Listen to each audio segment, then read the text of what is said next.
शक्ति, सुंदरता और निष्ठा का प्रतीक। एक ऐसा प्राणी जिसने मानव सभ्यता के विकास में महत्वपूर्ण भूमिका निभाई।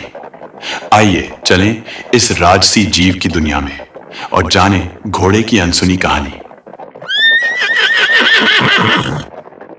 घोड़े की शुरुआत आज से लगभग 50 लाख साल पहले उत्तरी अमेरिका में हुई थी।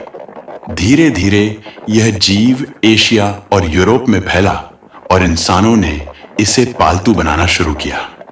प्राचीन काल में यह युद्ध, यातायात और खेती का मुख्य साधन बना। भारत में अश्वमेध यज्ञ इसका प्रमाण है कि घोड़े का कितना महत्व था। आज दुनिया भर में घोड़ों की 300 से अधिक नस्लें पाई जाती हैं। अरबी घोड़ा अपनी तेजी और सहनशीलता के लिए मशहूर है। मेरवाड़ी घोड़ा भारत की शान है, जिसकी मुड़ी हुई कानें इसकी पहचान है। प्रत्येक नस्ल की अपनी विशेषताएं हैं, कुछ रेसिंग में, कुछ युद्ध में, तो कुछ सवारी के लिए उपयुक्त। घोड़े की आंखें दुनिया की सबसे बड़ी आंखों में से होती हैं किसी भी जमीन पर रहने वाले जीव में। यह एक साथ आगे और पीछे देख सकता है। एक घोड़ा 88 किलोमीटर प्रति घंटे की रफ्तार से दौड़ सकता है। उसकी मांसपेशियां इतनी मजबूत होती हैं कि वह कई किलोमीटर तक लगातार दौड़ सकता है। प्राचीन समय से घोड़ा इंसान का साथी रहा है।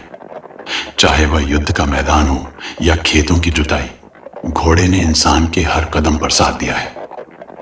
आज भी पुलिस, सेना और खेलों में घोड़े का अहम योगदान है। एक घोड़े की ट्रेनिंग महीनों लगती है। उसे प्यार, धैर्य और अनुशासन के साथ सिखाया जाता है। इसके खान पान से लेकर उसके रहने की जगह तक हर चीज पर ध्यान देना जरूरी होता है। घोड़े को शक्ति और समृद्धि का प्रतीक माना जाता है। भारतीय पौराणिक कथाओं से लेकर यूनानी दंत कथाओं तक घोड़े का जिक्र कई जगहों पर मिलता है। अश्व या हयग्रीव जैसे देवता इसके महत्व को दर्शाते हैं। घोड़ा सिर्फ एक जानवर नहीं, एक विरासत है।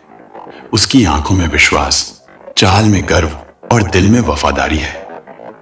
इस राजसी जीव को समझना प्रकृति और मानव के रिश्ते को समझने जैसा है। हर चीज पर ध्यान देना जरूरी होता है। घोड़े को शक्ति और समृद्धि का प्रतीक माना जाता है।